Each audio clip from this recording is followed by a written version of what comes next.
Om zo de verkiezingen tegen te gaan.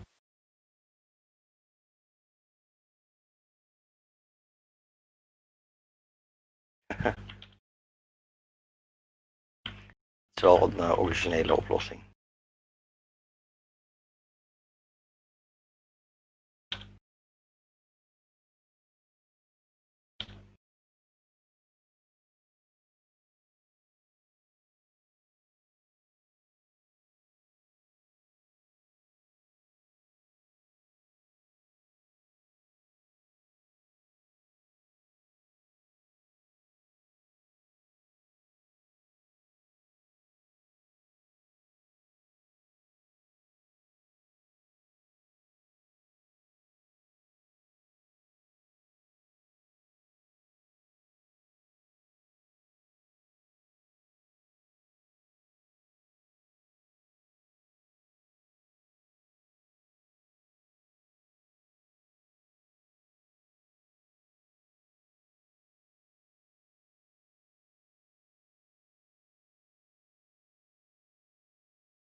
Hi, I should be live-ish, I guess. Yes.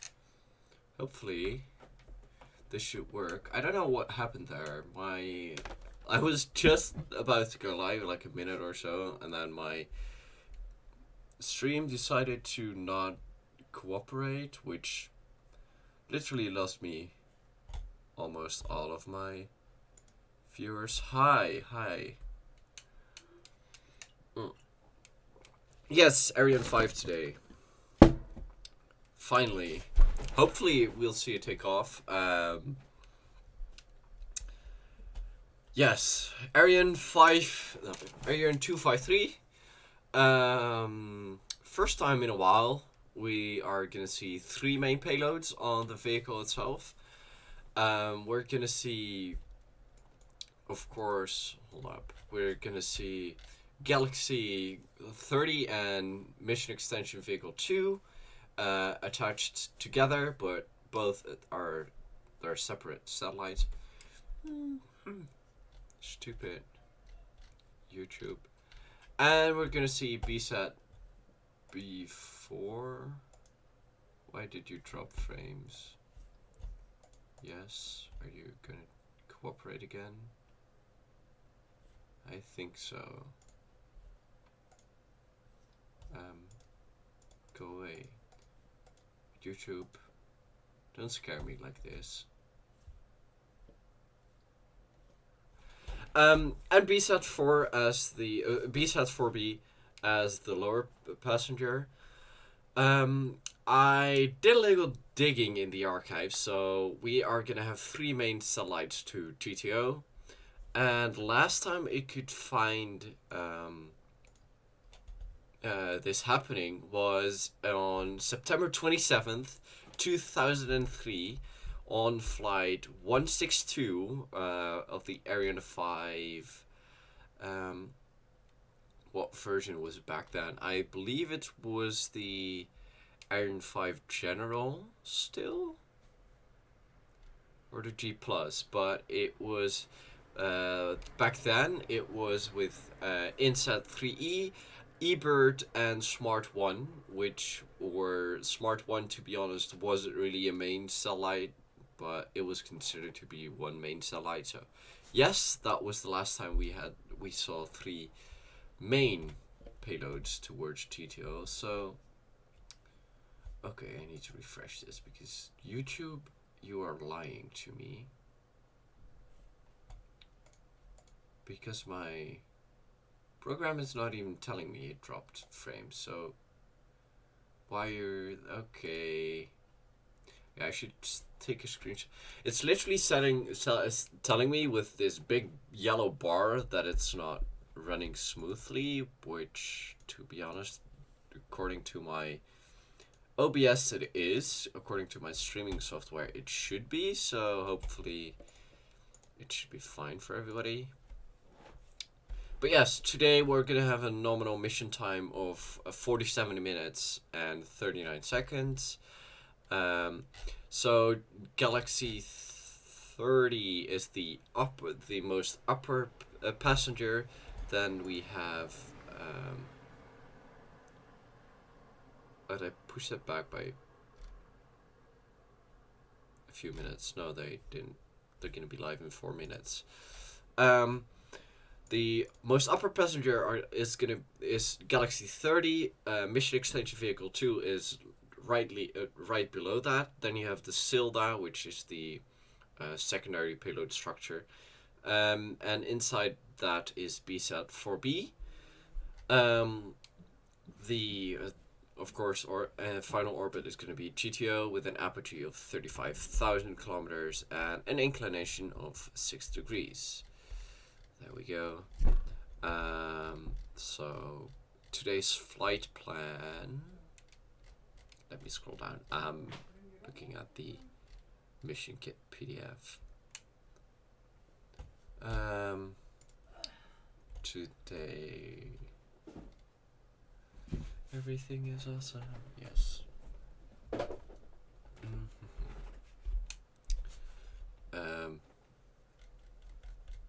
Come on. Countdown. Yes.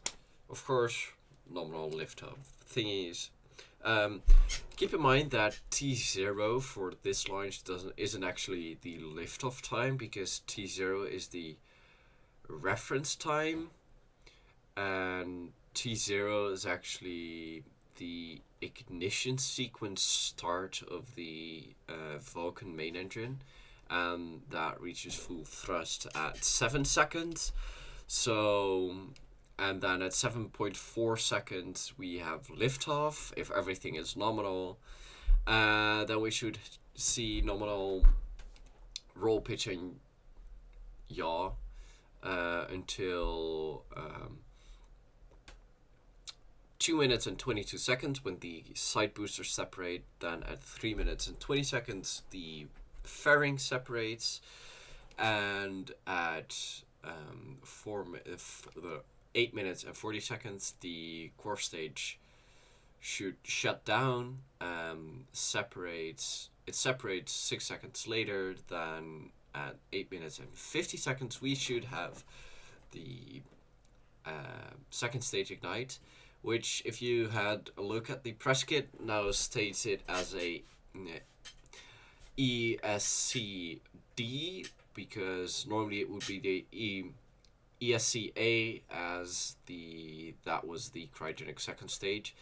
But what they did right now is they extended this stage by 4 centimeters, so it's not really visible on pictures as well. It's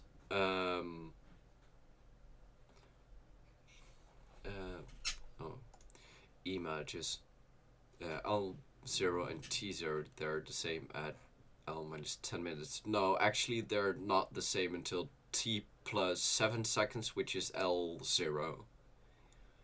So they should be 7 seconds offset, because T0 and L0 doesn't line up here until, well, actually it never lines up, because T0 is 7 seconds before L0, so T0 should always be 7 seconds ahead of L0. This makes it complicated, but it's what it is.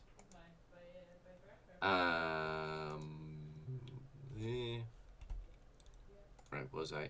And then approximately 16 minutes later, at 25 minutes and 34 seconds, we should have extinction of the EC. Oh wait, it's actually 2 seconds earlier. Why is injection 2 seconds later? It's probably tailing off thrust, but okay. And then at 27 minutes 47 seconds, Galaxy 30 separates. At 34 minutes and 22 seconds, Mission Extension Vehicle 2 separates. Then at 35 minutes and 52 seconds, we should have the Silda separate. And then lastly, at 47 minutes and 39 seconds, we should have BSAT-4b separate, which brings an end to the Ariane 5 mission. Now the Ariane 5 lifts off from Kourou, so the flight trajectory will take it over the Atlantic Ocean, over the southern part of the Atlantic Ocean towards Africa. Then the first stage, somewhere halfway, they will drop off the first stage. That will splash down approximately 500 kilometers off the coast of Ivory Coast.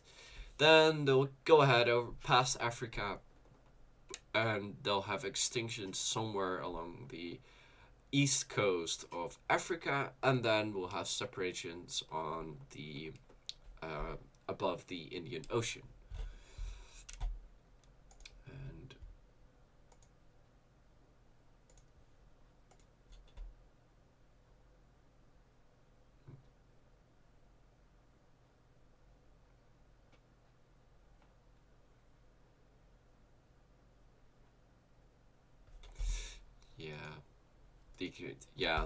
it's 7 seconds offset, because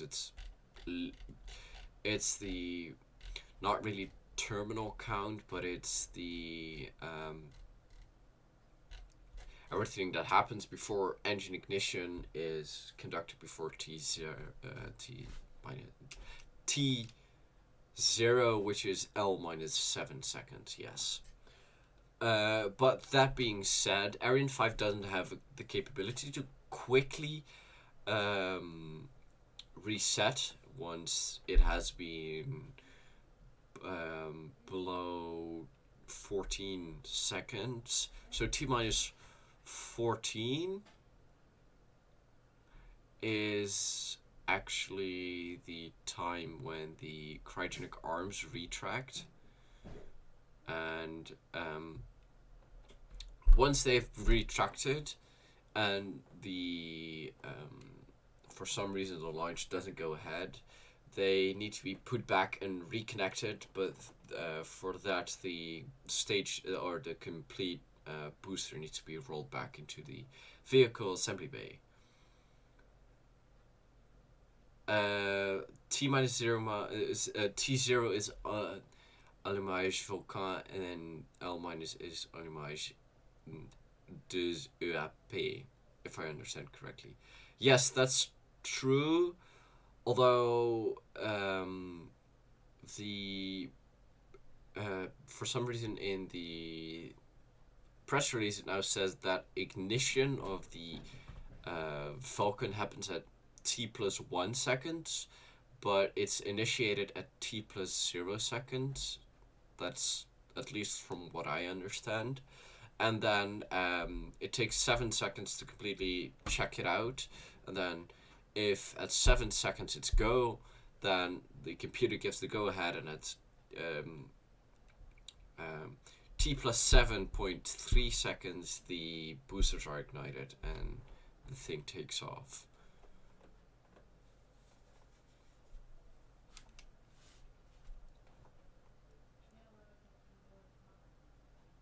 And the Vulcan also doesn't have the capability to restart, which meh, because it's a great engine, but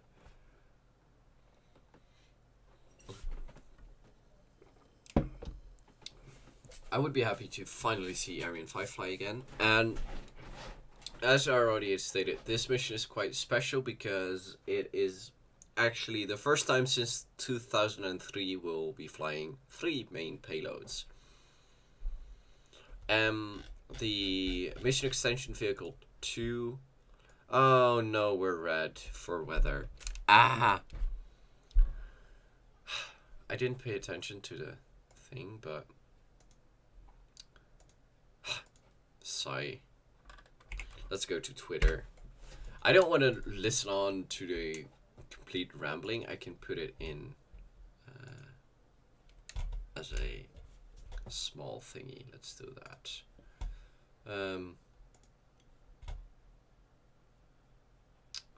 I believe it's in here.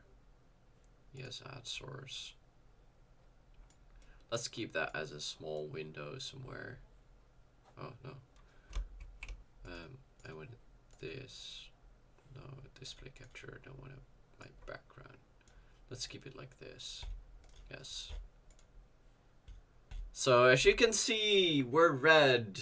But yeah, if you look on the board, you can see one red bar, and it says Meteo, which is basically weather, which is frustrating. But yes, hopefully we have 46 minutes window, so fingers crossed we'll see it take off. They'll take it down to take it down to T minus 7, which is the start of the terminal count, which is allowing them to hold it for basically infinite amount of time until their window runs out. But yes, so this is the launch mission control center, and this is Luce Fabregat. Luce, thank you very much indeed for joining us. Are you able to give us any more information on the situation tonight? Yes, please, Katie. So here we are in the flight directorate, the flight desk, where we are 4 of us for tonight. Roland Lagier, our highest technical authority at Arianespace, CTO. Bruno Gérard, who is heading the Arianespace teams here in French Guiana. fully Oh, in connected. the meantime, if you have a question about the rocket itself or on one of the aspects missions with of the us, satellites, feel free to Studer, ask. and we will have this flight desk tonight. We will have the final say and the decision to go or to postpone. As was explained by Stéphane, you can see that. Sorry, I interrupted you, Luce, and I didn't mean to. I was going to say, obviously, very responsible job. I think you were going to go on to tell us the latest.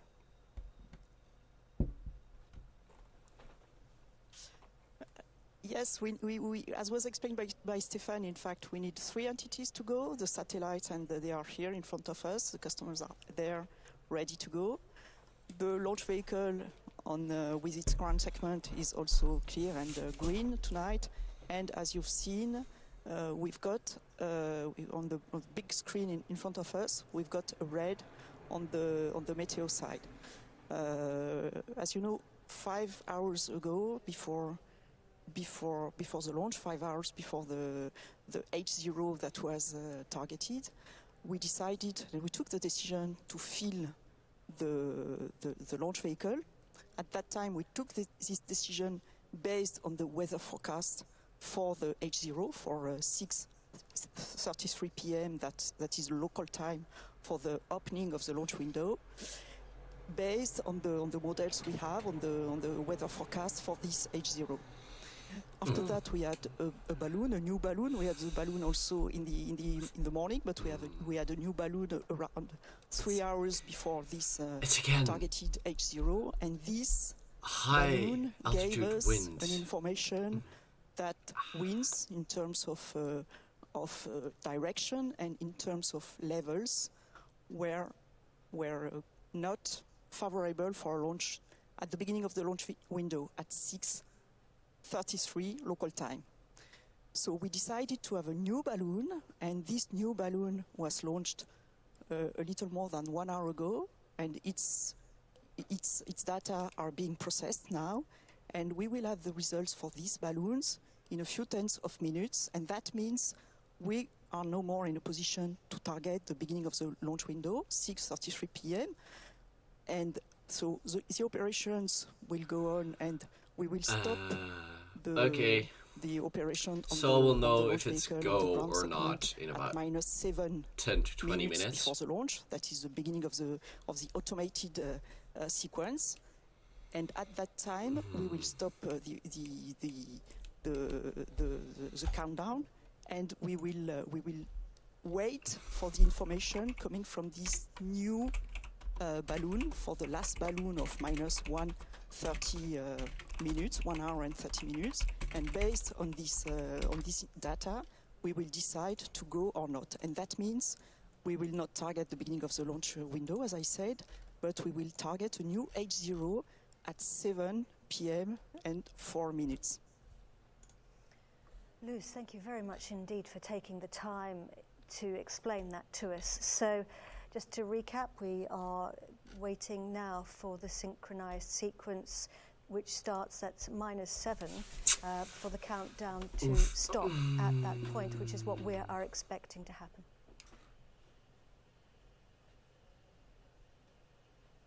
Somebody forgot to push the Waiting for the range operations manager. À tous de DDO. Arrêt du décompte suite à un rouge lié aux conditions météo. Que tous les moyens restent prêts pour la reprise de la chronologie à 0-7 minutes en cas de retour au vert. Weather, no. Okay, so the range operations manager, just to translate that for everybody who doesn't speak French, has announced that we have a new launch time fixed, which is 7:04 Kourou time. Is that correct? Yes, so as explained by Luce, so we are now going to monitor the weather, and if there is a positive evolution, which can happen, then we should be ready for a new launch slot, which should be at so in Kourou it will be 7:04, and the decision will be made 10 minutes before. So I think we will come back 10 minutes before 7:04 to see how the situation is evolving, and if this red turns out to be green, which would be positive. Otherwise, we will wait up to tomorrow. Okay, thanks very much indeed. Timer. Stefan. So Ta-da! just to recap on those times That's that Stefan was saying. So that's a new launch time of 7:04 in Kourou. New launch time. And that is a launch time of 10, I believe, 04 UTC. Universal time. So we're going to come back to you 9 minutes or 10 minutes before that at around about 5 to 10 in the evening. Damn Universal you, time. That's wind! about 5 to 12 in Paris. And we will see you back here then. Please come and join us. Thank you. So, there we go. Another delay. I'm literally having attempt 1 flashbacks, but yes.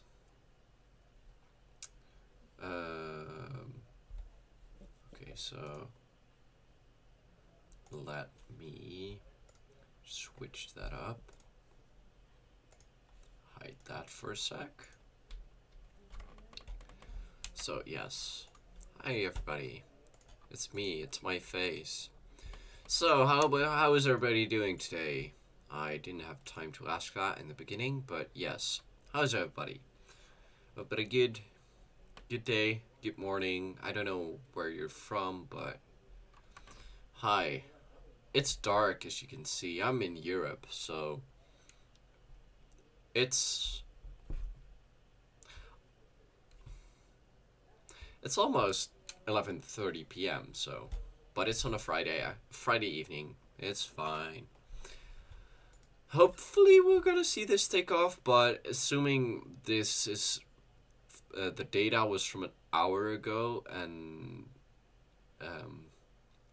based on that, I'm not hopeful. I don't think it will change, but I hope it will. Let's go to windy.com.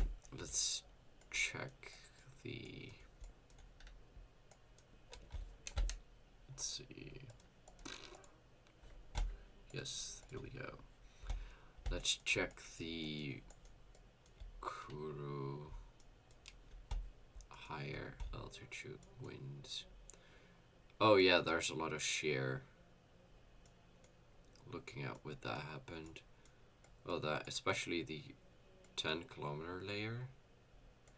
Oh, that's. I don't think that's gonna change anytime soon.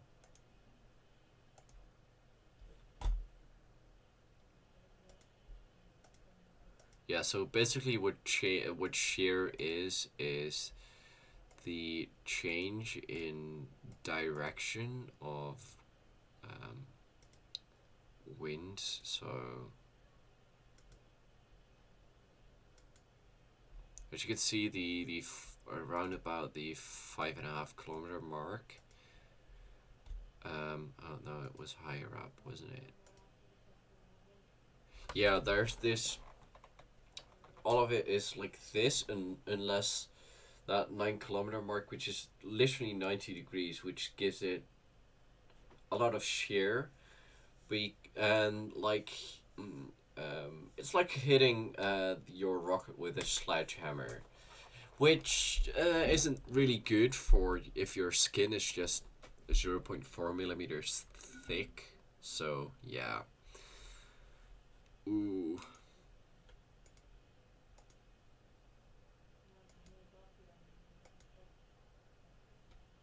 Because if the wind is just in one direction, it can handle quite a bit because it's just blowing in one direction, just a bit stronger. But if it's in multiple directions, you have a lot of shear, so.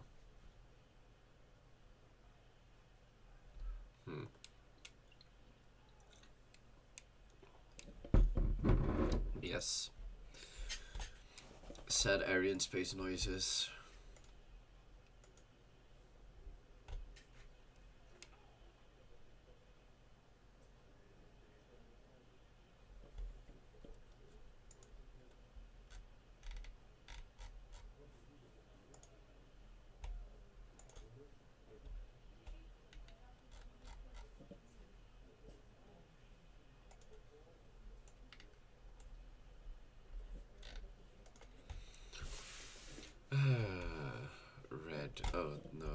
actually see this. Ha, oof.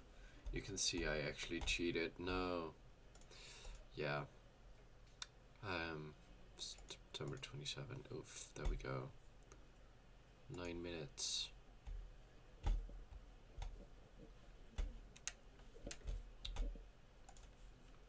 Let me go back to this. So yeah, in the meantime, put your questions into, should be that side, chat room. Go and chat.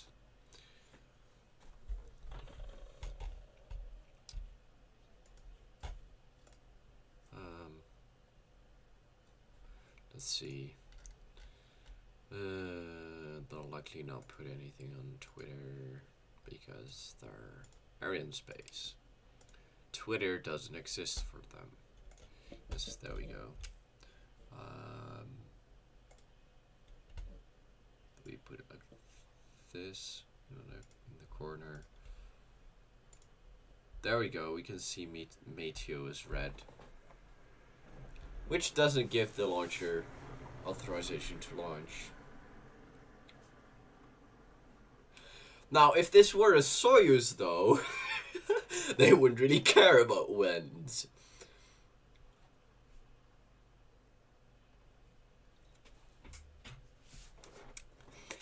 If this was a Soyuz, it would have launched on time because Soyuz doesn't care about weather.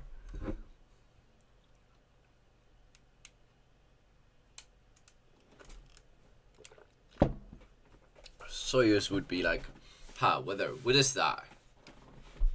Just send it straight through.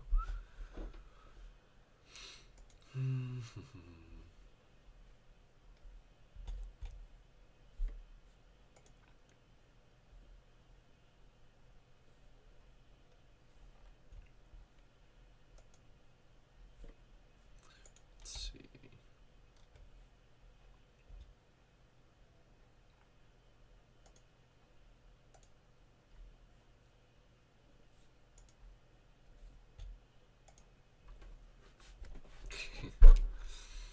Back at T-minus 9 minutes, yes. Ariane 5. I just love the Ariane 5, yeah.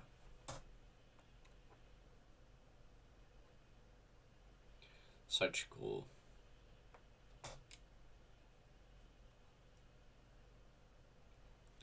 Bada bing, bada boom.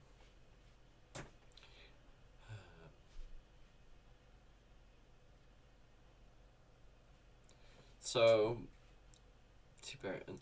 likely we'll see it jump back to green if everything is go. We should hopefully see it jump back to green.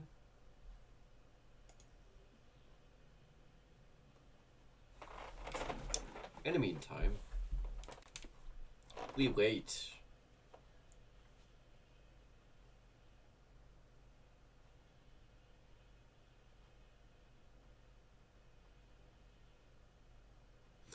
I love this. Can we get a 24-hour stream for the Ariane 5 pad? I want that. I want a 24-hour stream for the Ariane 5 pad. Arianespace, make it happen.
I should start up KSB, run it for a bit. Well, yeah, that's GPU intensive. Shouldn't really, yeah.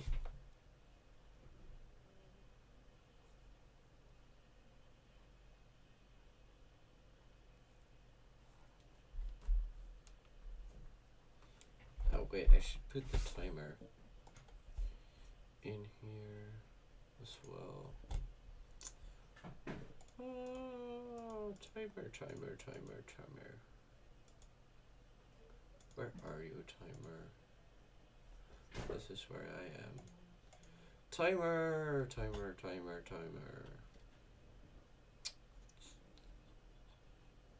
Okay, it's so hard talking on your own without. Bat, come back! I want you back on my stream. If you watch this, I want you back on one of my streams.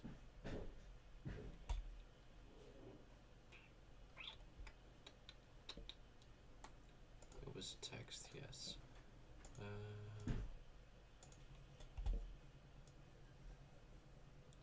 Where do I put it? I'll put it here. Yay! It's so 24 minutes. Yay!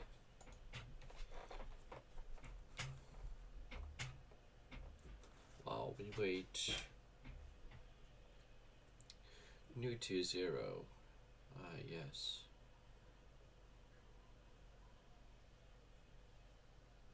Connor Arian? Is that Twitter?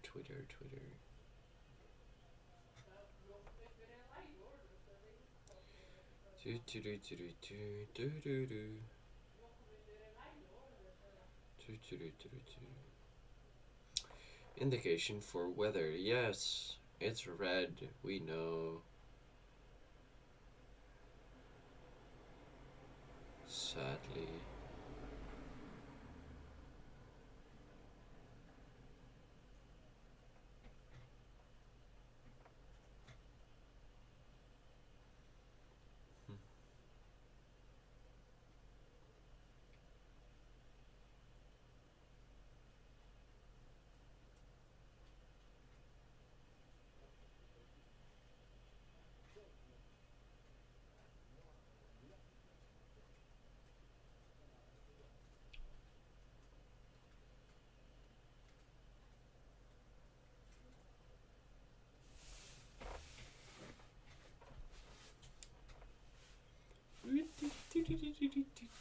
In the meantime, I'll put some more test shot starfish on, because why not? Put it.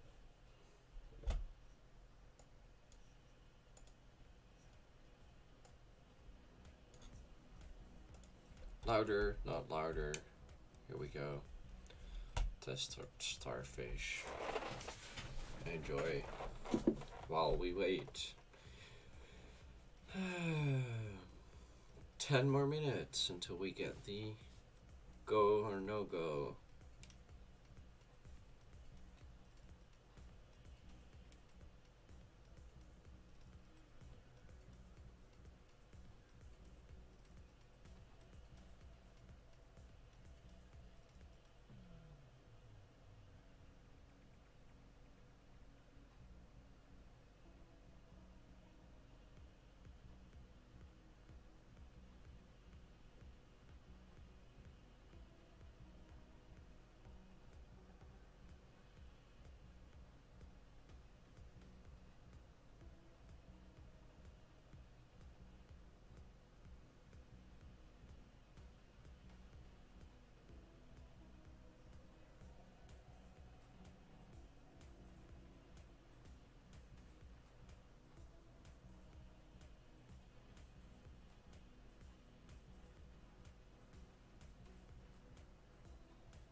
We have 10 more minutes.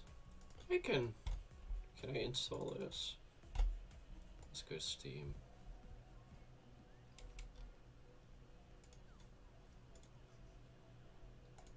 Two minutes.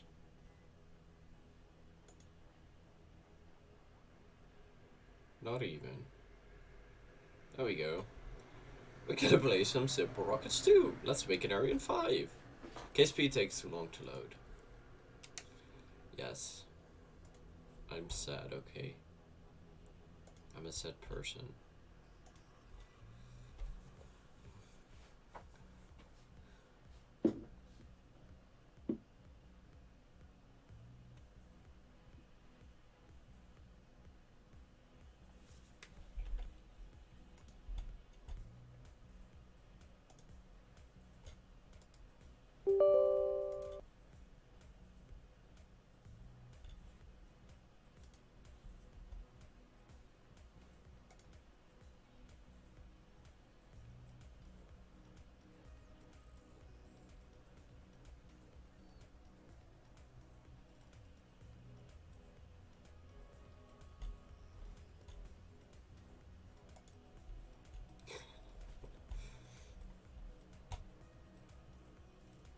There we go.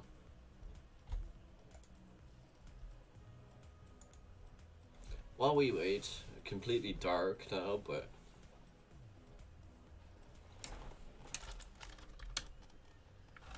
doesn't make much difference though.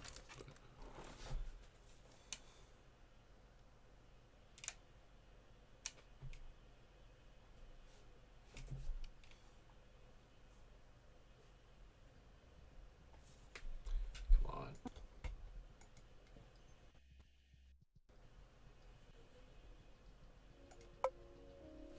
Yay!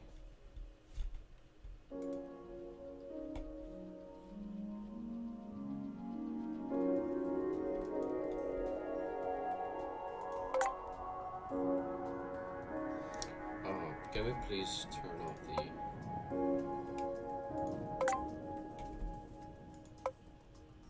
music? Yes. There we go.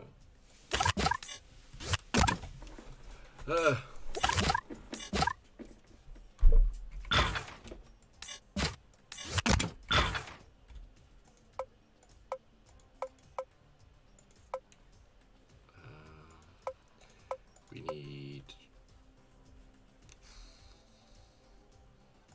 need a command chip.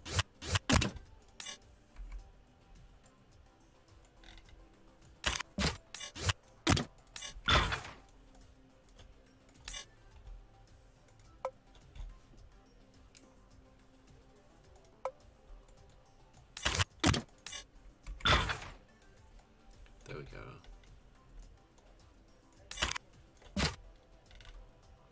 Let's make a fab for it. I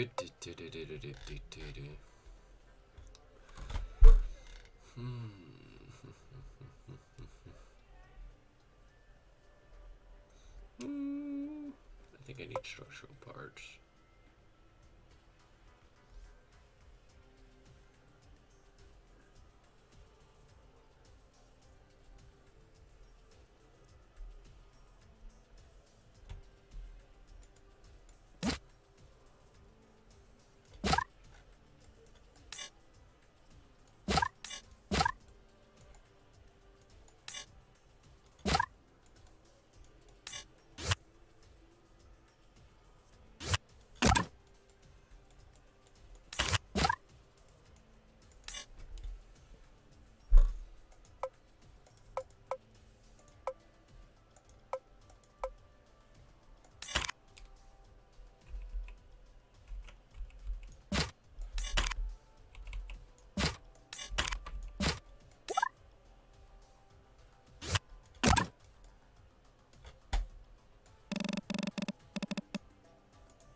need fuel.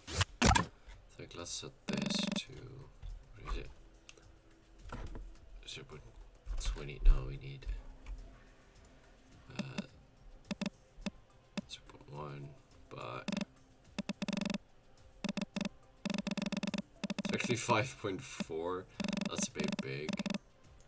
Let's just do it like this, and that's 0 fuel, a lot of it. Then we have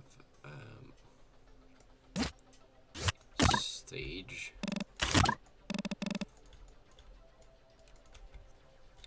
And we have a engine, Maggie. Oh, that's big. That's too big. We need a lower power engine, and we need it to be hydrolocks. It's a gas generator. That's bell nozzle.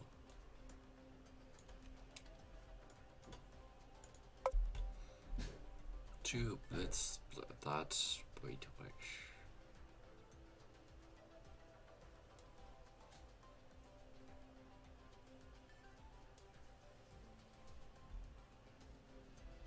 No, it's simple rockets too, but it's just something to kill the time.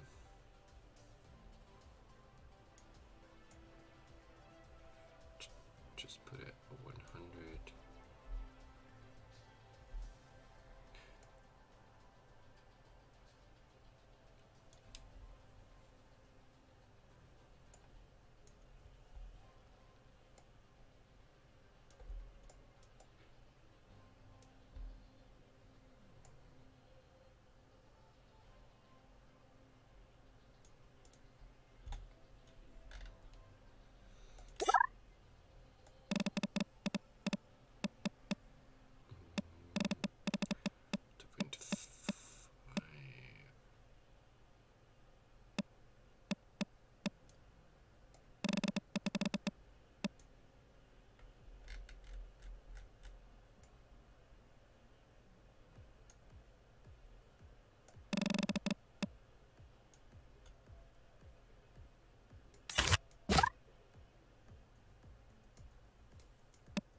Let's see.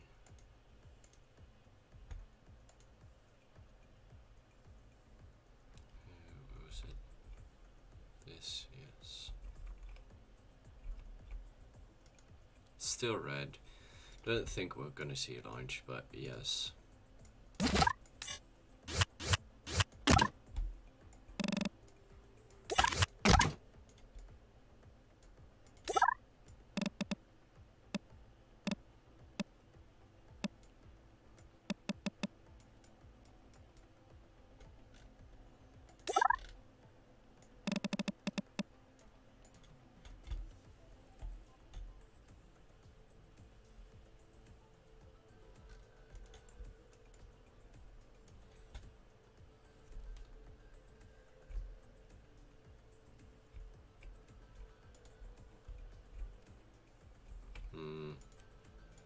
If it's still red by now, it's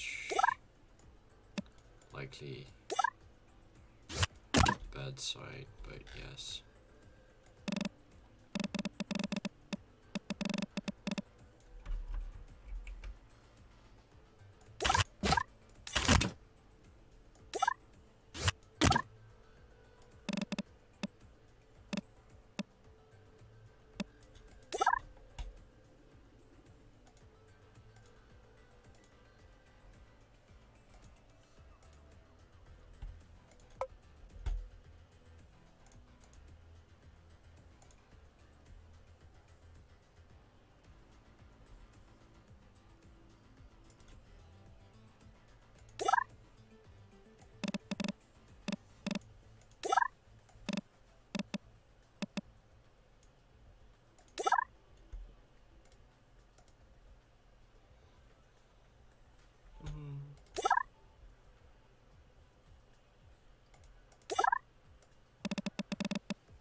Still red.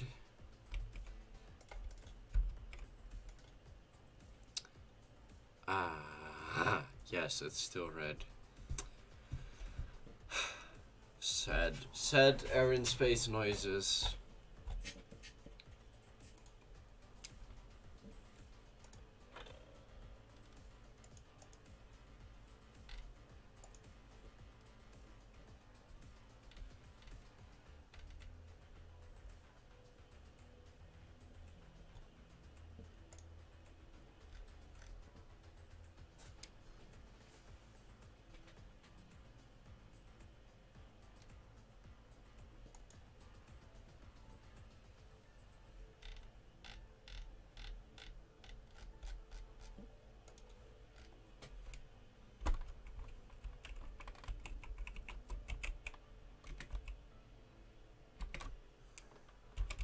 Still red. F for Arianespace.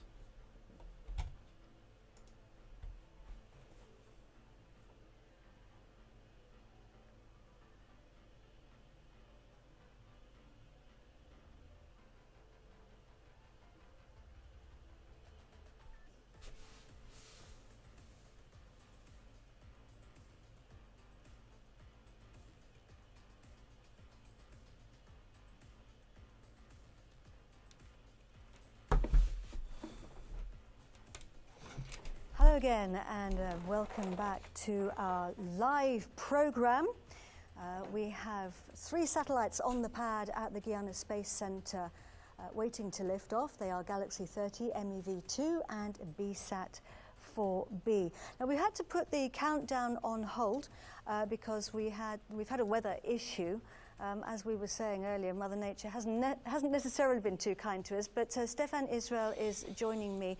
And Stefan, I have to tell you that when we look at the pictures of the launcher on the pad, which maybe our director can show us some pictures of the pad, it doesn't actually look like the weather's particularly bad out there.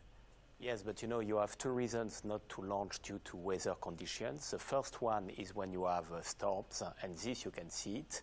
And the second one is when you have negative high altitude winds, and unfortunately you do not see it. But look at the screen, the meteo is now green, so we can... Oh, we're green! So that's good news. So we've got a new launch time, and there you can see the launchers. So on the pad, the Ariane 5, the heavy lifter of the family.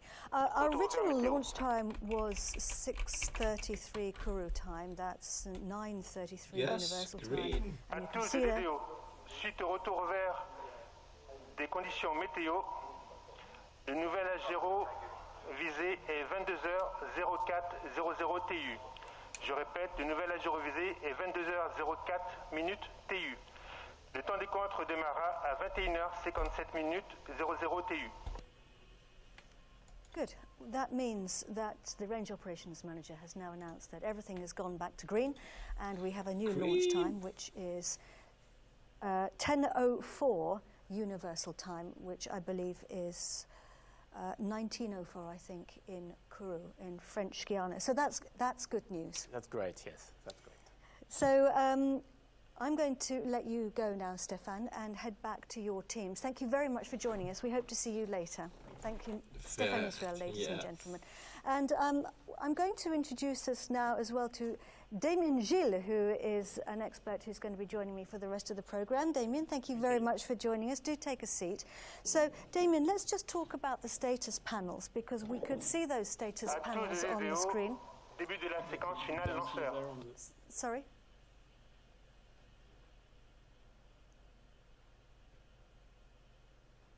So, I didn't quite hear him there, but I believe that we've now started the synchronized sequence. So that's good news. The synchronized sequence being the last 7 minutes of the countdown. This is the automated sequence when everything's happening automatically. And you can see the status panels there, Damien, on the left-hand side of the screen. You have there the status panel, sorry. Ooh, they actually have a stub system. The launch base, the launch range, the launcher. I wish they would put this online way earlier. The mission control center, and it's like a traffic light. If everything is green, it's a go. If it's red, you should stop. Obviously, and the red status panel means that one of the systems across the base is requesting that the countdown goes on hold, and of course now our countdown is back on track.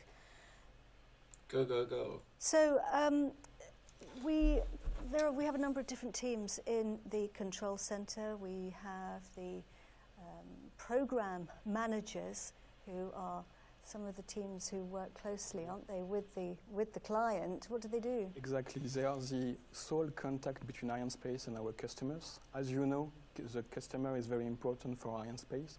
That's why we dedicate people that are the single interface, and they work very closely with the customer, nearly 3 years for these missions, for both customers.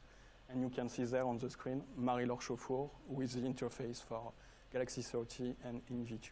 Got to tweet this out. Indeed, working hard there and working closely on her Yeah, phone, the automated talking to sequence when customers, everything no doubt. happens Now, automatically. I we call are that using, too. as we said earlier, the heavy lifter of the Ariane family. It's Ariane 5. She's a big, powerful beast, and she's going to lift, hopefully, our satellites into space. What happens after launch? The booster ignition triggers the liftoff of the launcher. Shortly after, the launcher performs a pitch maneuver in order to get into the required direction. The boosters are separated roughly 2 minutes after liftoff, and then we separate the fairing when it is not needed anymore to protect the spacecraft from the atmosphere.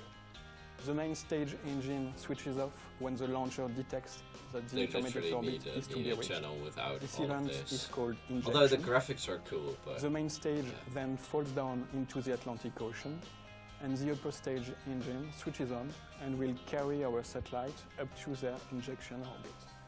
During this path, the satellite flies through the atmosphere, which is thin but very fast. It generates aerothermal flux. The upper stage switches off when the final orbit is reached. It marks the beginning of the ballistic phase, where we will separate our customer. First, Galaxy 30, then MEV-2.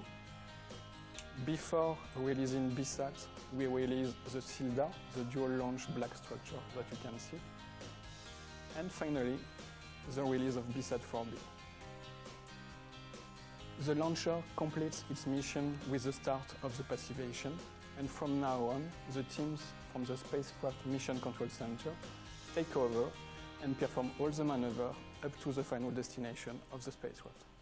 And of course, Galaxy 30 and BSAT-4b will be travelling to their final orbit in space, which is in geostationary orbit. But MEV-2 has got a slightly different job, hasn't it? Yes, MEV-2 is really a different vehicle, because instead of going to a predefined location in the geostationary orbit, it will dock to another satellite and will perform all the maneuvers that are required to maintain this satellite in position, and so it extends the lifetime of this customer. It's really incredible and very, very exciting technology. This is the second time we've done it. Exactly, yes. Yeah, so it's really, really wonderful.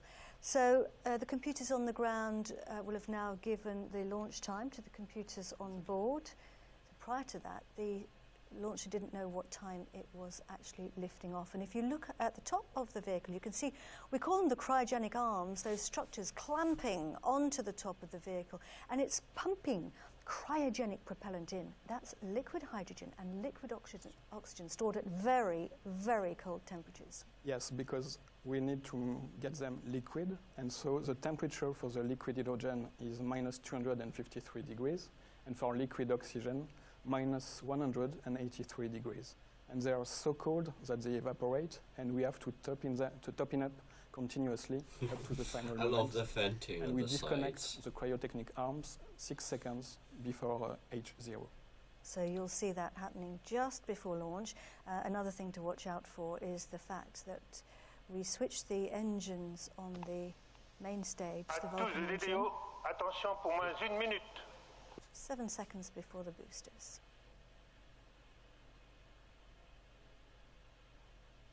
Top, à 0 moins 1 minute.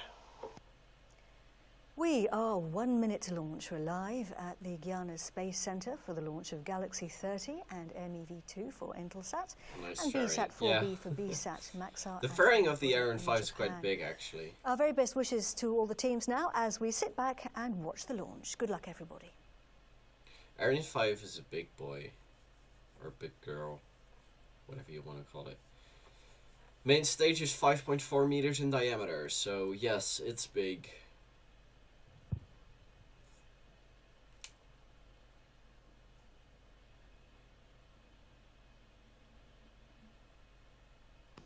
À tous les DDO, attention pour les décomptes finales. 10, 9, 8, 7, 6, 5, There we go, cryogenic arms retract. 2, 1, top. Falcon ignition. There we go. Allumage Vulcain. Ooh, booster ignition and liftoff, yes! Woo, go! Go! Décollage. Pitch over. Roll. Go Ariane. Oh, my chair is still in race mode.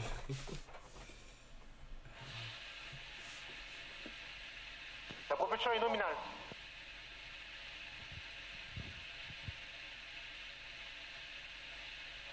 And we are off. Yeah, those Galaxy solids 30, are... Mission Extension Vehicle 2 and They don't call it VSAT-4b for... have started their journey. He's telling us that the trajectory is normal. And we've broken the sound barrier, Damien.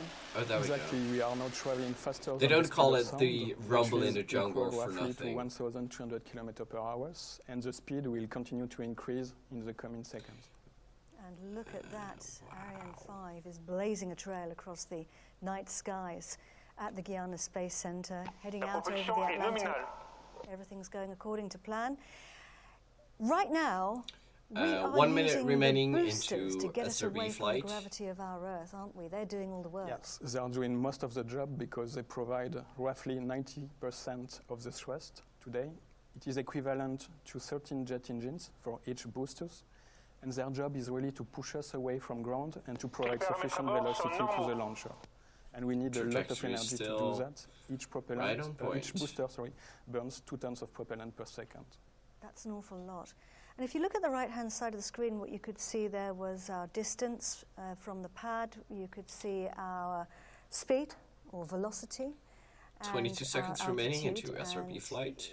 You'll see it again in a minute. We can see the trajectory, which is the planned trajectory. There it is on the right-hand side of the screen. 12, planned trajectory, and the white cross is the 10, actual position 9, of 8, our launch 7, vehicle. 6, 5, 4, Tous les paramètres à bord sont normaux. 2, He's telling us that everything's 1. going normally. SRB and At the top separation. of the screen there, you can see our flight path. We are now Séparation des étages d'accélération à poudre. Yes. losing the boosters. They have done their job. They've burnt their propellant. We don't need them anymore. The lighter we are, the faster we go. And if you look at the front, the top of the vehicle, that section containing those satellites, we call it the fairing. What's its job? Its job is to protect the satellites from the outer world. First at liftoff, because the liftoff generates a lot of Still noise, so straight it protects down the the satellite middle. from this noise. Nice. Tous les paramètres à And bord sont during normaux. the atmospheric flight, it protects the satellite from the friction with the atmosphere, 20 which seconds. we call the aerothermal flux. If you look No, at they're our not altitude, falling, you can they're see still we're 100 accelerating. kilometers above our planet.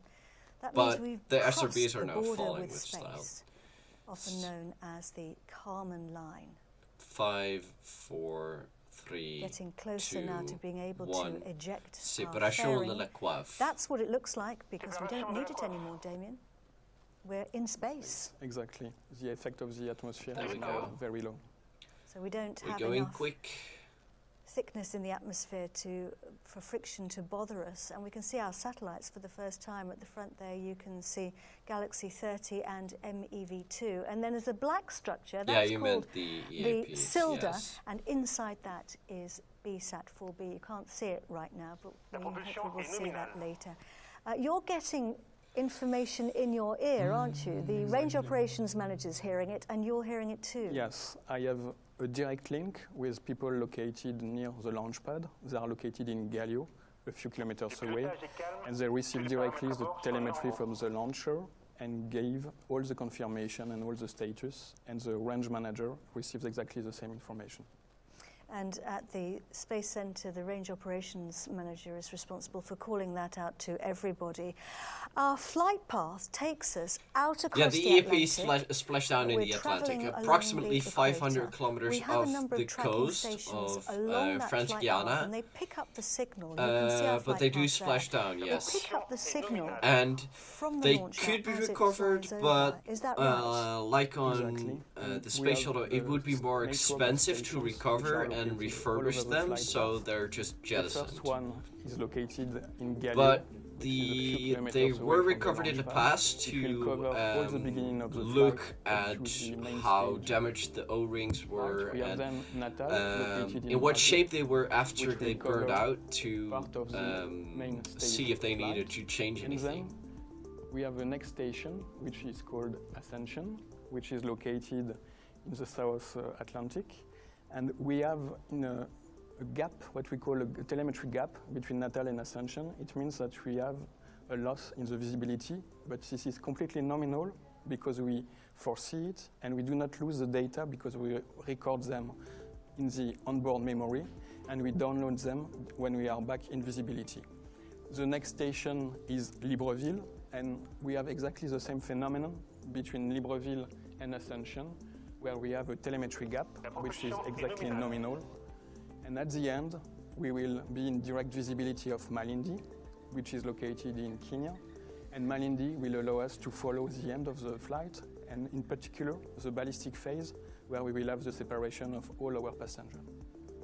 Thanks very much indeed for talking us through that, Damien.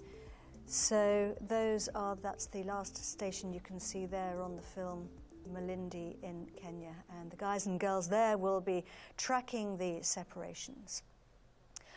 Joining us now in the studio is Raphael Chevrier. Raphael is a business developer at Arianespace. Thanks very much indeed for being with us, Raphael. That means part of your job is very much looking to the future, thinking about future technologies and innovation. Yeah, absolutely. And actually, if you think about it, like only 6 decades ago, we've been launching the first spacecraft in space. And in the meantime, we've been sending humans on the moon, spacecraft on Mars, on asteroids and beyond. And so a lot has happened in 6 decades. And today we are launching satellites for telecommunication, internet, navigation, Earth observation. So you can see that space is really part of our daily lives. And that's very evolving a lot. Absolutely. And the people who are making that happen are there right now. We're looking at various important people there in the Guyana Space Center. Who are they and what are they doing? Here we can see the people from ESA, the European Space Agency, and these people are currently monitoring the overall status of the launcher to check that it was inside the qualified domain. So here we see the head of the ESA office in Kourou.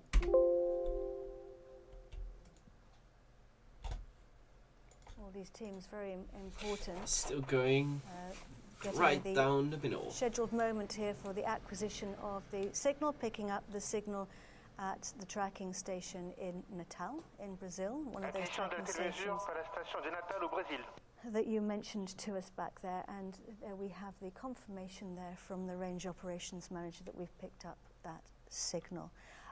Raphael, and he's telling us, just a translation for everybody, that everything on board is going according to plan. Raphael, given that the launcher operates remotely, why is it important for us to have the tracking stations? Well, it's very important for, I would say, 2 main reasons. The first one is safety. It's always safety first when it comes to launch satellites in space. So you really need to make sure that you have visibility of over the whole launch sequence, and especially in dynamic phase of the launcher. And so, you really need to know how to react if something happens. And then the second is you collect data, and then you can know more about your launcher for the next launch. And we have separation there of the main stage and ignition of the upper stage.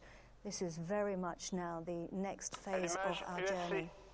And the range operations manager has confirmed that we have the upper stage engine How much switched mass on. to Leo? The 20 upper tons. stage is a very important piece of kit. Yes, but its that's job is for to the deliver ES our variant, satellites which is into space. retired Damien, whereabouts is it by going to take now. them? Exactly, it will deliver our customers.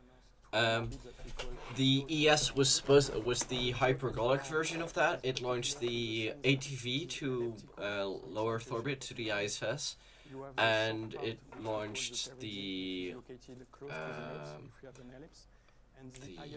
Galileo satellite into their operational orbits, or actually slightly lower than that. But the ECA can launch less than 20 tons to low Earth orbit, but that's because it has a very low thrust to weight ratio second stage. But I don't really know the number on ECA, but ECA is not really used for low Earth orbit. Because the ECA is very good at launching stuff to GTO, because it launches over 10 tons to GTO. And it has the mass record to GTO, actually. And right now we're looking at a replay. This was 10 minutes and 28 seconds ago. We lifted off from the pad at 7:04 French Guiana time. That's what it looked like. It was a really beautiful launch. It was incredibly impressive. I always feel a bit sorry for these guys, because they have to watch the launches on screens, whether you're in mission control or whether you're in launch control. Have you seen launches in real life? I had this opportunity once. Rumble in the so jungle. It was really impressive. This is a moment that I will always remember, because Yeah. you are impressed first by the power, because you really feel the power of the launch, and then you see the light, which is really impressive, and the noise generated by the launcher. So even if you know how it will work, nevertheless you are impressed when you leave it alive, and this is really something that you will remember for years. And I guess it was the same also for you, Raphael. Yeah, it was pretty much the same. Like, I remember the bright light and the sound coming from the ground. That was very impressive.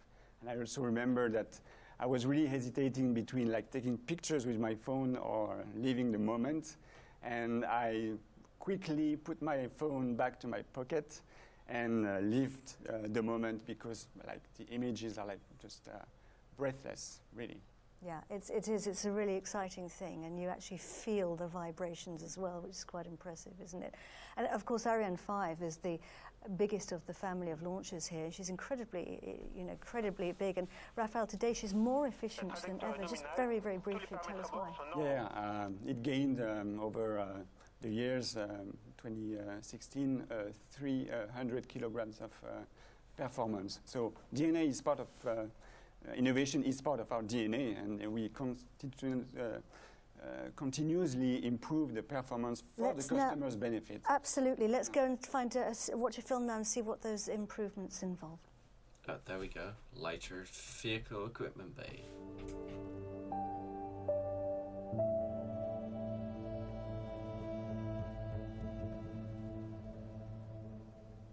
Well, for the Ariane 5 performance increase, we've introduced the so-called Performance Increase Competitiveness program, which is mainly addressing two axes. The first one is elongating the tanks to put more propellant inside.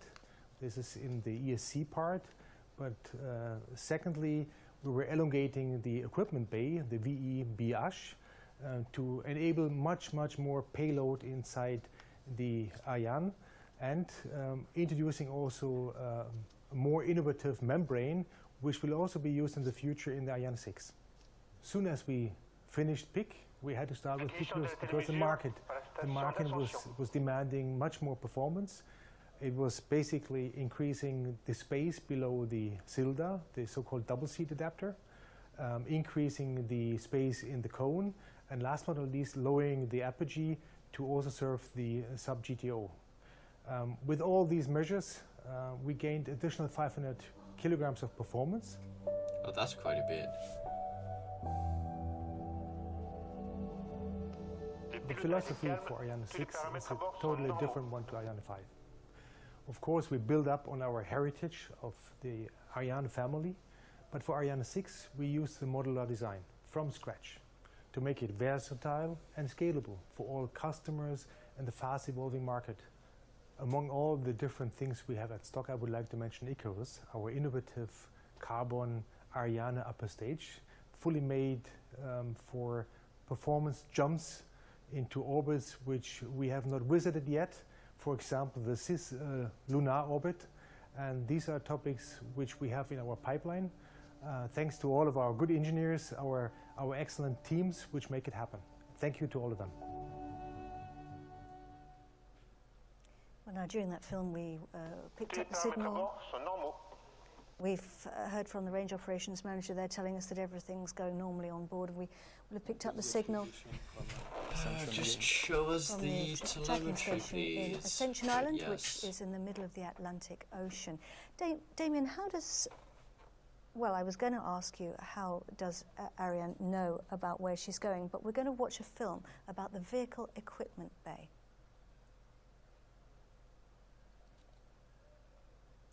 Embedded software. What is the biggest challenge for developers? What exactly is embedded software? It's the brain of the launcher. It is set for each flight and allows the rocket to navigate independently once the engines have been started. All the phases of the mission are They hate programmed showing within it. telemetry. It I controls know, the smooth but progress of the flight I love it and is because ready I can for check. any events that I can may see what's occur. happening, but It yes, reacts they don't accordingly want to. and adjusts the launcher's actions in real time. It is placed in the equipment bay, right at the top of the launcher. It usually takes between 5 and 10 years and a team of 100 people to develop it. Just to recap, the embedded software is able to send a 750-ton rocket into space to analyze and respond to all eventualities, and all this with complete autonomy. Not bad, is it? But that's not all. Once in space, the launcher and its software are no longer protected by the Earth's magnetic field. Without adequate protection, solar radiation would damage them. So the engineers have designed dedicated electronic circuits to withstand this extremely hostile environment. And that's how you fly a rocket into space, through solar radiation at 8,000 kilometers per hour. I hope they go a bit quicker, but You yes. see such an extraordinary advanced technology. It's no wonder that people from all over the world watch our launches. And we've been asking you to write in on social media. Everything's going still well. normal. To write in and ask us your questions. And the guys here have done a little triage and picked out a few questions. I'm going to start with you, Damien. A lot of people have asked us about the new rocket which is being built, Ariane 6. And a lot of people are really keen to know, will she be able to carry people? Well, the first step, of course, is reliability, because if you want to carry people, you need a very reliable launcher. And reliability has always been of utmost importance for Ariane family of launchers. It was the case, of course, for Ariane 4, and then in Ariane 5, Intel said they said they've successfully launched it already, and which I is would kind like of also to jinxing it, recall but that for Ariane 5, at the beginning of the project, we have a project named Hermes, for which we were supposed to carry people, and this is why we have a really reliable, redundant launchers in terms of reliability. Yeah, and Europe also developed pressurized modules. So I agree with you, Damien, that Europe has everything needed to do that. The experience, the technology, and as a matter of fact, this market is getting stronger and stronger. I mean, right now, astronauts are going to the International Space Stations. Tomorrow they will go to the moon very often. And we know that our European astronauts take off from Russian launchers, tomorrow maybe, probably from American launchers, but just imagine what the emotion it would be to see a European astronaut taking off from Kourou. It would be just amazing. It would be fantastic, wouldn't it? It would be really wonderful. Just a quick note to say that we've picked up the signal at the tracking station, the Libreville tracking station, which is on the west coast of Africa. Now, our first passengers to be released are Galaxy 30 and MEV-2 for Intelsat. Le pilotage est calme, tous les paramètres à bord sont normaux. It's a pleasure to be with you today to celebrate the launch of our newest satellite, Galaxy 30. I want to start by thanking two long-standing partners for their ongoing commitment to Intelsat's success. Arianespace, with our 62nd launch together today, and Northrop Grumman, which has manufactured 11 Intelsat satellites. It's an especially exciting launch day for us at Intelsat because Galaxy 30 shares a ride to space with Northrop Grumman's second mission extension vehicle.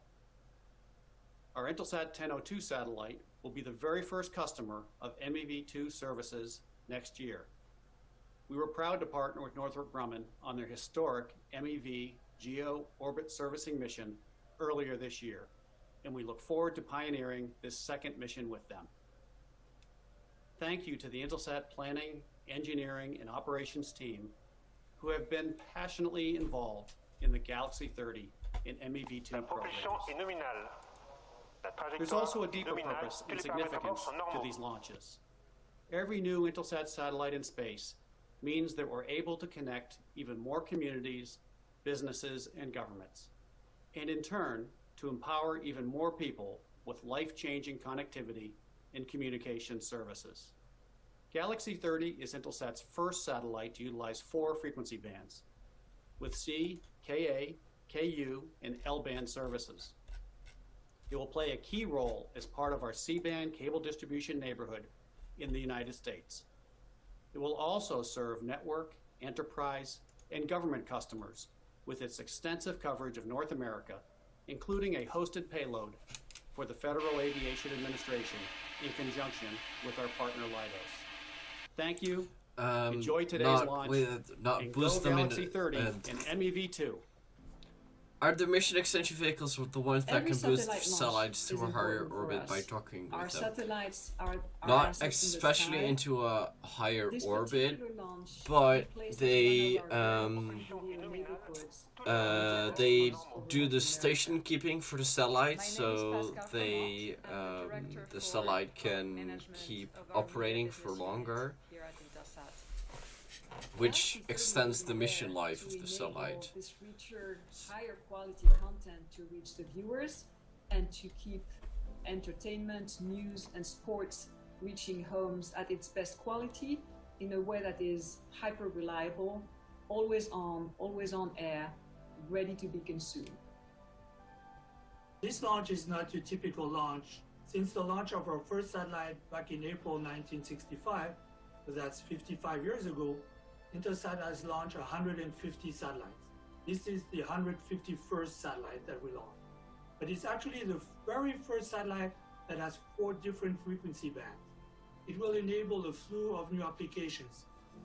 It really takes a village to design, build, test, launch, and then operate. No, they only hold them in position. They can't refuel them yet. These different organizations with a common goal. We don't really but that's the goal, eventually. At launch minus 10 hours.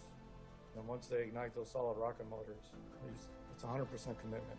So you go through this wave of anticipation, worry, calm, and then relief. And then we open the champagne at the end when it's successful here in French Guiana. We're here with a mission. We're here to connect people around the world. It's really a very inspiring business to work in. And Galaxy 30 and MEV-2 are the 22nd and 23rd satellites that Arianespace is orbiting for Intelsat. Pretty impressive. We are coming up to the acquisition time for the tracking station in Malindi. So wait. Okay, we have that tracking station. So they're now following our launcher. Back to our questions from our viewers. Raphael, Lucy has asked us, is Europe planning Moon or Mars? Will the mission extension vehicle stay docked to its satellite? It's going to help, or can it help others too? Not at the same time. But should the satellite, it's attached to should the transmission hardware break or something else, or the power generation degrades, or its batteries almost are dead, then it can undock, and if it has enough propellant left, it can actually go to a different satellite and surface that one. This is a good example of long-term cooperation in space. Because Mission Extension Vehicle 1, if you remember, launched last year in a Proton. They had a testing phase with that one satellite they took pictures of. But they're actually planning to undock it from that satellite because that satellite is not going to be used anymore. It was just a test. So they are gonna undock from that satellite and be free to provide its services to a satellite that will need it. A lot of people are to be in space. It's going to go at 1.5 million kilometers from here, and it's going to observe the deep space, for example, stars or galaxies that have been formed right after the Big Bang. So it's a very major project, and there are many, many more projects that are made in cooperation. That's incredible. This is going to be giving us even more remarkable information than James Webb. So that's very, very exciting. And we have a lot of pressure on our shoulder on this. Sorry, I meant even more information than Hubble. I meant to say, yes. Yeah. Of course. So we're now, this is the scheduled upper stage cut-off time for our engine of our upper stage. So we are on altitude and at the right speed, and we are now going into the ballistic phase, Damien? Yes, we have a nominal confirmation for the shutdown of the upper stage engine. So that's good to know. Ballistic phase means that we're traveling without propulsion. We're cruising without the engine, and we're entering into the next phase now. Just very briefly, let's go back to some of our questions, because somebody wanted to ask, Wesley actually has asked, Damien, this is one for you. What advice would you give to young people wanting to get into the space business? Well, first, you don't have to be part of the space business or being part of our domains today to join the space community. Because if you are working as a computer scientist, as a manufacturing engineer, electrical engineer, orbital mechanics engineer, structural engineer, whatever, we need all types of engineers and technicians to work. And we have several places where people can join the space community. We have industries like Ariane Group, we have Arianespace like for launch service provider, and we have also the space agencies, CNES for the French space agency, ESA, and we have also international space agencies. High reluctance upper stage, yes, it is. And space is that's why it burns for so long. There are lots of jobs. Low thrust, high ISP. Commercial, communication, lawyers, and etc. But one thing is certain is that when you join the space sector, you become very quickly part of the family and very quickly passionate about space. And this is indeed one big family. We can see here at the Guyana Space Center. Who are we looking at, Damien? Are these the Galaxy 30 teams? Yes, we are looking at the operational team who have worked very hard in the latest day to complete the preparation of their spacecraft. And they are now waiting with eagerness the separation of their spacecraft, which will be like a birth for them, because the spacecraft will be ready and will complete its journey on its own. And this is what it looks like up there, that berth that you talked about. This is the scheduled Galaxy separation 30. for Galaxy 30. Séparation Galaxy 30. And we have confirmation there from the Range Operations Manager. Galaxy 30 has now started its new life in space. It's making its way away from the mothership. There you have it, successful separation. Good news for our customers, right? Very good news. A very good step for the customers. And the space ballet continues, of course. This was an important milestone, and the maneuvers will go on in order to prepare the separation of the next spacecraft. So our next satellite to be released is MEV-2, and it was also supplied by Northrop Grumman for space logistics. Northrop Grumman!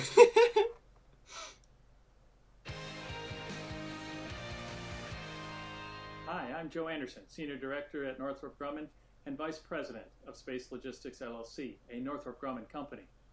Earlier this year, our first mission extension vehicle, MEV-1, made history when it docked with a satellite running low on fuel, the Intelsat 901.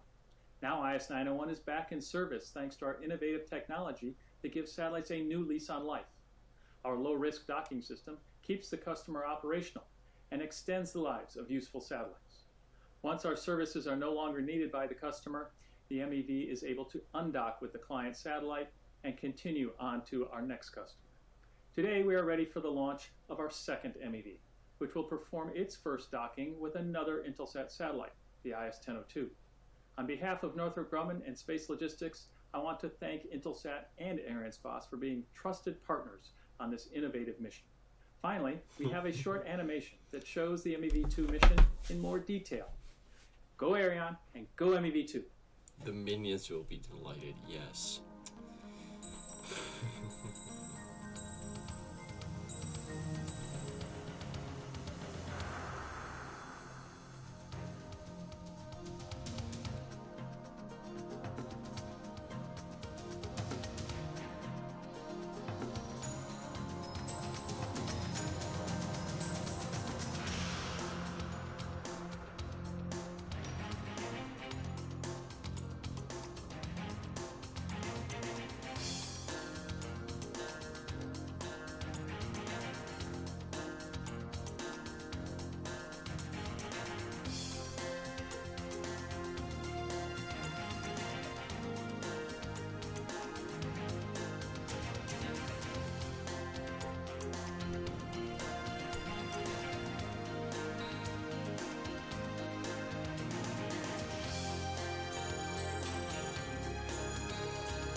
Yeah, it actually docks through the thruster because that's the only way they can dock it to. And the first mission extension vehicle actually docked with, that was MEV-1.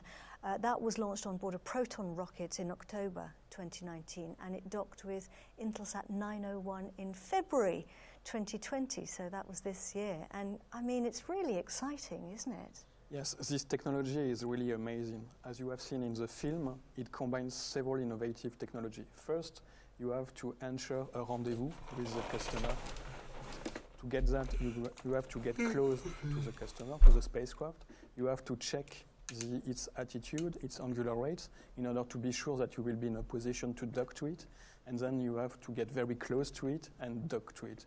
So we have several very critical technologies, the rendezvous one, the docking one, and then it opens also a new business because you open a business where you can extend the lifetime of the spacecraft, and you even can put it into another orbit. So you can imagine several types of business. And one particularity to be noted for MEV-2, which is a difference with MEV-1, is the fact that it will dock onto its customer satellite directly into the geostationary orbit and not onto the graveyard orbit, because MEV-1 was completely successful. So it will gain energy, and this is really an important milestone for this new business. Yeah. It really makes sense if the market is still there on Earth to give an extra push for 5 years, and the satellites can deliver services for such 5 years. So it's very important. And in the future, we are hoping to see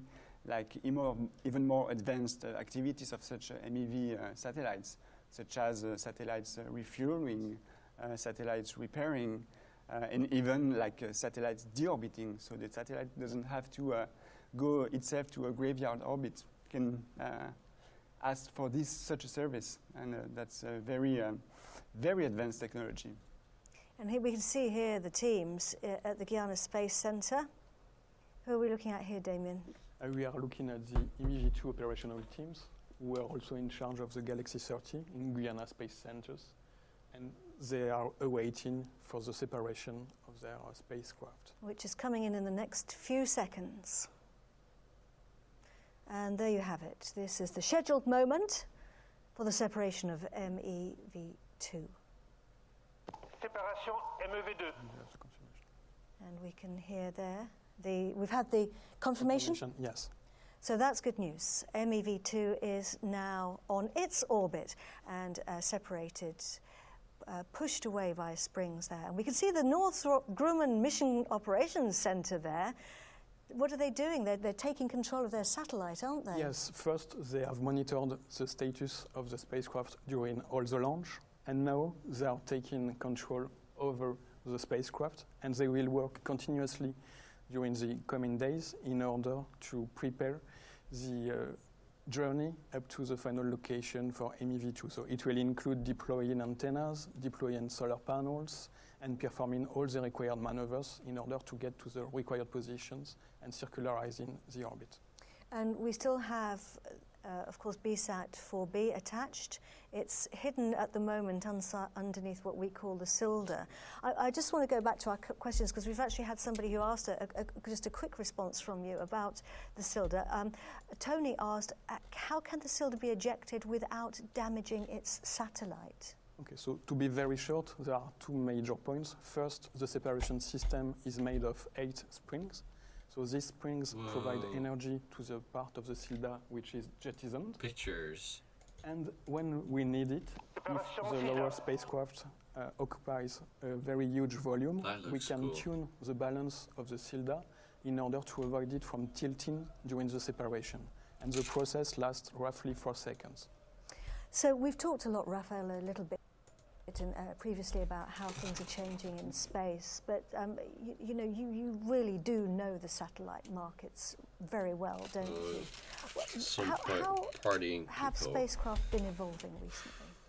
Well, to make it short, basically we see many constellations of satellites in low Earth orbit dedicated to bringing internet, high-speed internet.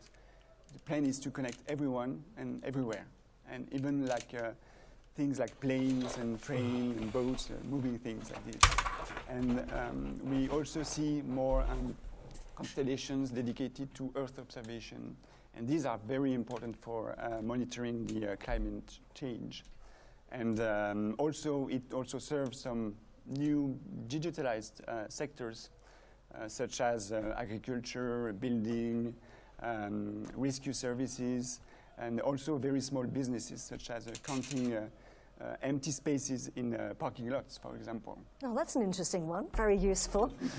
So you can have a quick look on your app to see if there's an empty space. Yeah. Why not? But we've also seen traditionally that we've been launching a lot of geostationary satellites. Are they changing as well? Yeah, of course. First, we see that electric propulsions, instead of chemical propulsion, sometimes tend to reduce the size and the mass of the satellites. So this is changing. These satellites are also more flexible. It means that they can deliver several services at a time, and that's also more powerful for them. This is going to be the case for the satellites that we are launching today, delivering broadcast services with unprecedented definition, so like very powerful satellites.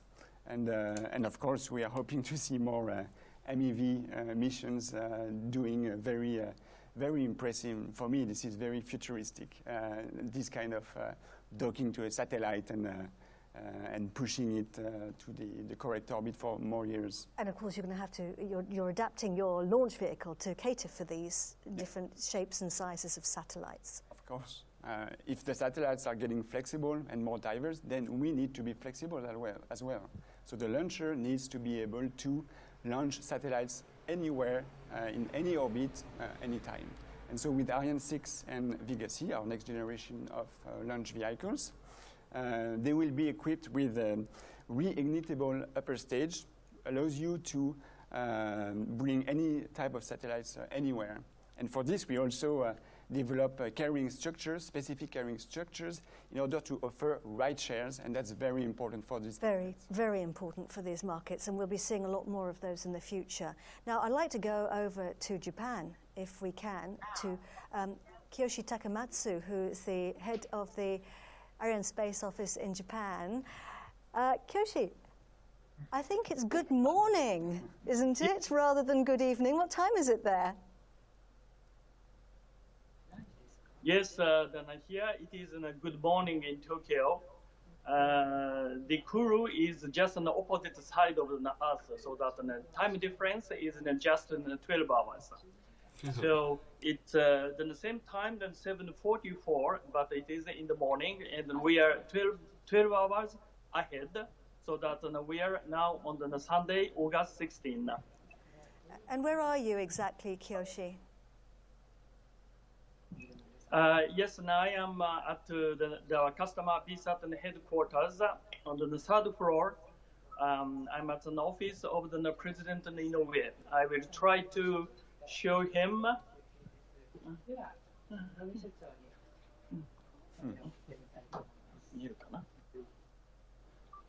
We can see everybody there, Kiyoshi. Looking good. Lots of waving. Hi, gang. Can you see that? Yes, the gentleman, you can see is the President Inoue of the BSAT. So he's not alone. He is with the expert of the BSAT. And today is, and as you know, that's a very important milestone for the BSAT, MAXA, and Arianespace. And all of them, the BSAT is now the congratulation of the nominal separation of Intelsat and G30 and MEV-2. How many satellites has Arianespace actually launched for Japanese operators, Kiyoshi? We have launched the 31 satellite until now, and then soon it will be the 32. So that this is a good score. We captured about the 75% of the Japanese market. And also that the BSAT is a very loyal customer for us. They have launched all 10 satellites with us, including today's BSAT-4b. Well, let's hope, Kiyoshi, that in a few minutes' time you will be able to all drink a glass of champagne. It will be an early one, though. Yes, then it will be a little bit early, but then today is on Sunday, so that then after Ariane complete its mission, we will do our best. Very good. Thank you very much indeed for joining us, all of you from the BSAT offices there, and our best wishes to all of you. Thank you. So, as we know, MAXA supplied BSAT-4b. They have a very long history of expertise of building all kinds of satellites. We're going to watch a film, and that's going to be followed by an interview which I conducted a few days ago during our previous launch show. So let's find out more now about MAXA.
Well, joining me now is Paul Este, who is the Vice President of Customer Relations at Maxar Technologies. Thanks very much indeed for being with us, Paul.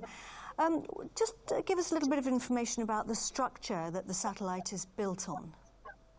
Yes, the VSAT-4b satellite is built on our 1300 structure, which is our heritage structure. We've used it for all of our geocommunication satellites for many decades now. Whether the service is direct-to-home, such as the VSAT satellite, or it's fixed satellite services, or mobile, or including direct audio radio, which we do for SiriusXM. We are also adapted the 1300 structure for a planetary mission. We are sending the structure and the spacecraft out to Psyche, which is an asteroid beyond the orbit of Mars. That was being built by Maxar. And we've also adapted it for a lunar mission for the power propulsion element, which is the first element of the Gateway program, which is going to ultimately land the first woman and a man on the moon in 2024. So it's quite an adaptable, flexible and reliable structure, and again, we've been using it for many years. That sounds very exciting, and it sounds like you've got a lot going on. You're obviously doing a lot of work on innovation. Yes, we are indeed doing a lot on innovation. Over the years, we've added, of course, 3D printing, as many people have. We're using innovative techniques in terms of manufacturing satellites, including augmented reality, virtual reality, and modern techniques of manufacturing like that. Is this the first time you've worked with Japan? No, actually, we've had Japanese customers for several decades, all the way back to NSTAR in the mid-90s.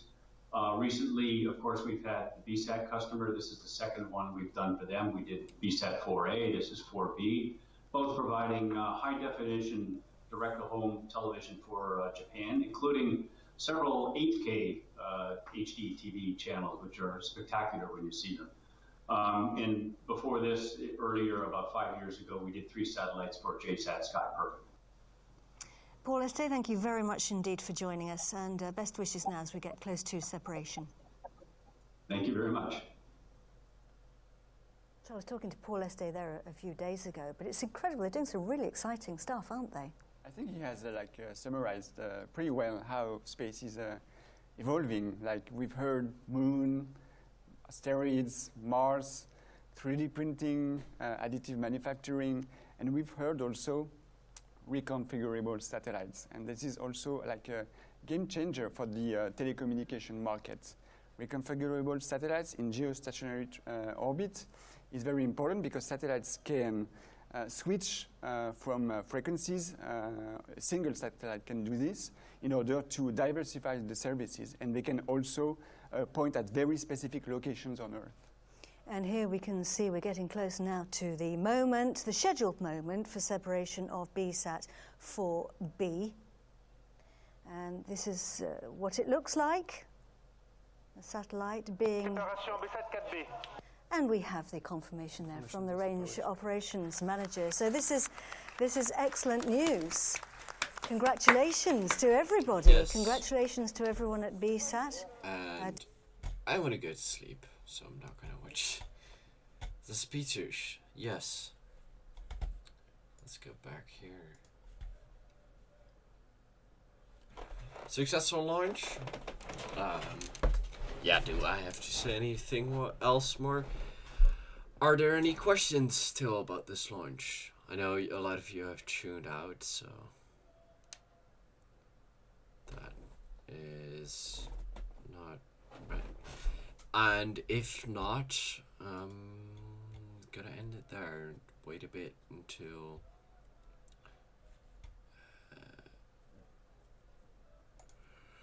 any potential questions can come in. Yeah, I'm tired. I've worked quite a bit last week, so.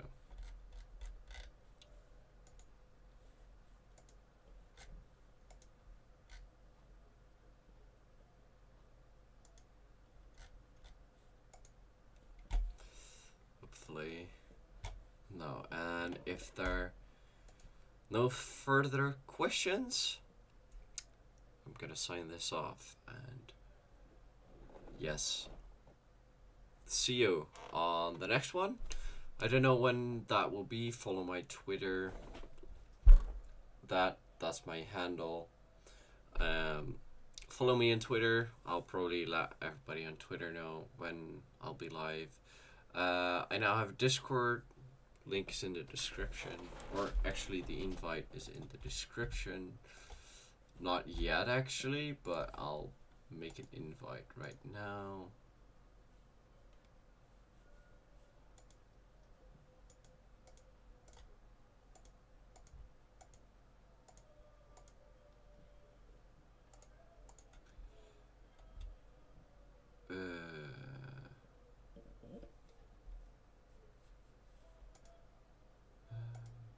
How did I do this again?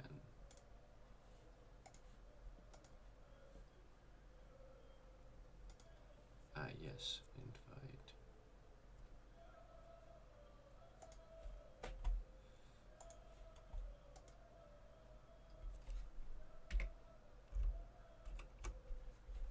Yes, Discord is now in the description. So yeah, everybody, thank you for watching.